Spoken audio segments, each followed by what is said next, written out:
அனைவருக்கும் வணக்கம். இன்னைக்கு இந்த வீடியோல நம்ம பார்க்க போறது தமிழ்நாடு வக்ஃப் வாரியம் சார்பாக ஆண்டுதோறும் கல்வி உதவித்தொகை வழங்கப்பட்டு வருகின்றது. அந்த வகையில் உயர்கல்வி படிக்கும் மாணவர்களுக்கு 2025-2026 கல்வி ஆண்டிற்கான வக்ஃப் வாரிய கல்வி உதவித்தொகைக்கு விண்ணப்பிப்பதற்கான அறிவிப்பு வெளியிடப்பட்டுள்ளது. அதற்கு யார் யார் விண்ணப்பிக்கலாம், அதோட தகுதிகள் என்ன அப்படிங்கிற முழு தகவல்களை தெளிவா இந்த வீடியோல நம்ம பார்க்கலாம். இந்த வீடியோவை முழுசா பாருங்க. இந்த வீடியோவை நிறைய பேருக்கு ஷேர் பண்ணுங்க.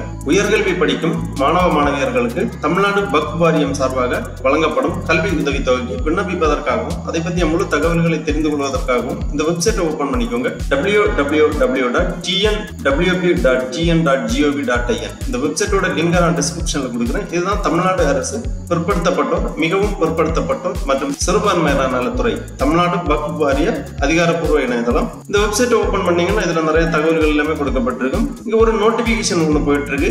தமிழ்நாடு வக்ஃப் வாரிய கல்வி உதவித்தொகை திட்டம் 2025-2026. இந்த லிங்க்ல நீங்க கிளிக் பண்ணிக்கோங்க. உடனே இந்த மாதிரி PDF ஃபார்மேட்ல ஒரு ஃபைல் ஒன்று ஓபன் ஆகும். இதுல இந்த கல்வி உதவித்தொகை பற்றிய முழு தகவல்களும் கொடுக்கப்பட்டுள்ளது. அது மட்டுமல்லாமல் இதற்கான விண்ணப்ப படிவமும் கொடுக்கப்பட்டுள்ளது. தமிழ்நாடு வக்ஃப் வாரிய கல்வி உதவித்தொகை திட்டம் 2025-2026. இத்திட்டத்தின் கீழ் இளங்கலை, முதுகலை, பட்டப்படிப்பு பயிலும் அல்லது பயில உள்ள பொருளாதாரத்தில் பின்தங்கிய இஸ்லாமிய மாணவ மாணவியர்கள் விண்ணப்பிக்கலாம். விண்ணப்பிக்க வேண்டிய முகவரி கல்வி உதவித்தொகை திட்டம் என்ற தலைப்பில் முதன்மை செயல் அலுவலர், தமிழ்நாடு வக்ஃப் வாரியம், வக்ஃப் வாரிய தலைமை அலுவலகம், எண் 1, ஜாபர் சிராங் தெரு, வள்ளல் சீதகாதி நகர், சென்னை 600001 என்ற முகவரிக்கு உங்களது விண்ணப்ப படிவங்களை அனுப்பி வைக்க வேண்டும். விண்ணப்பிக்க கடைசி நாள் 10/6/2025. அதற்கு முன்பாக உங்களது விண்ணப்பங்களை அனுப்பி வைக்க வேண்டும். கீழே இதற்கான விண்ணப்ப படிவம் கொடுக்கப்பட்டுள்ளது.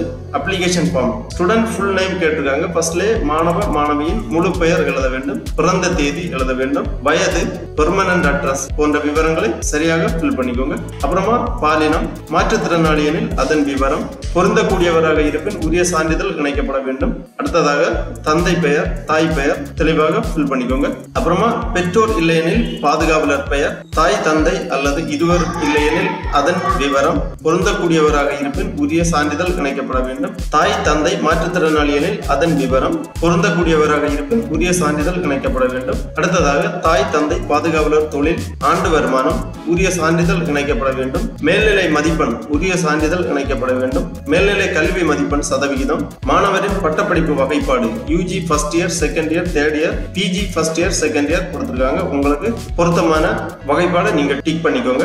அப்புறமா இளங்கலை அல்லது முதுகலை மதிப்பெண் சதவிகிதம், உரிய சான்றிதழ் இணைக்கப்பட வேண்டும். பயிலும் அல்லது பயில உள்ள கல்லூரியின் பெயர் மற்றும் முகவரி, பயிலும் அல்லது பயில உள்ள பட்டத்தின் பெயர், படிக்கும் முறை, ரெகுலர், டிஸ்டன்ஸ் கொடுத்திருக்காங்க. உங்க படிக்கும் முறை டிக் பண்ணிக்கோங்க. இவ்வாறு இந்த விண்ணப்ப படிவத்தில் கேட்டிருக்கக்கூடிய விவரங்கள் எல்லாமே சரியாக ஃபில் பண்ணிக்கோங்க. அடுத்ததாக மாணவ மாணவியரின் அலைபேசி எண், மின்னஞ்சல் முகவரி, ஆதார் எண் போன்ற விவரங்களை தெளிவாக பூர்த்தி பண்ணிக்கோங்க. இணைக்கப்பட வேண்டிய சான்றிதழ் கொடுத்திருக்காங்க. கீழே உள்ள கட்டத்தினை நிரப்பி இணைக்கவும். என்னென்ன சான்றிதழ்கள் இணைக்கப்பட வேண்டும் என்றால் ஆதார் அட்டை, பள்ளி கல்லூரி மாற்றி சான்றிதழ், மதிப்பெண் சான்றிதழ் நகல், தாய் தந்தை இறப்பு சான்றிதழ் நகல், மாற்றுத்திறனாளி சான்றிதழ், மாற்றுத்திறனாளி சான்றிதழ் தாய் தந்தை. இவ்வாறு இந்த விண்ணப்பத்தில் இணைக்கப்பட வேண்டிய ஆவணத்தில் கேட்டிருக்கக்கூடிய எல்லாத்தையுமே டிக் பண்ணிக்கோங்க. உங்களுக்கு தகுதியான சான்றிதழ்கள் எல்லாமே டிக் பண்ணி விண்ணப்ப படிவத்துடன் இணைக்கப்பட வேண்டும். மேலே கொடுக்கப்பட்ட விவரங்கள் அனைத்தும் உண்மை எனவும் தவறான தகவல்கள் கொடுக்கப்படவில்லை எனவும் உறுதியளிக்கிறேன். நாள் இடம் எழுதி விண்ணப்பதாரர் கையொப்பமிட வேண்டும். இவ்வாறு தமிழ்நாடு வக்ஃப் வாரியம் வழங்கும் கல்வி உதவி திட்டத்தில் பயன்பெற விரும்பும் மாணவர்கள் தகுதி இருந்தால் இந்த விண்ணப்ப படிவத்தை இணையதளத்தில் இருந்து பதிவிறக்கம் செய்து கேட்டிருக்கக்கூடிய விவரங்கள் எல்லாமே சரியாக பூர்த்தி செய்து கடைசி தேதிக்கு முன்பாக சம்பந்தப்பட்ட முகவரிக்கு அனுப்பி வைத்து இந்த கல்வி உதவித்தொகை பெற்று பயனடையுமாறு கேட்டுக்கொள்ளப்படுகிறார்கள். ஓகே நண்பர்களே, இந்த வீடியோ உங்களுக்கு உபயோகமா இருந்துச்சுன்னா லைக் பண்ணுங்க, ஷேர் பண்ணுங்க. அனைவருக்கும் நன்றி, வணக்கம்.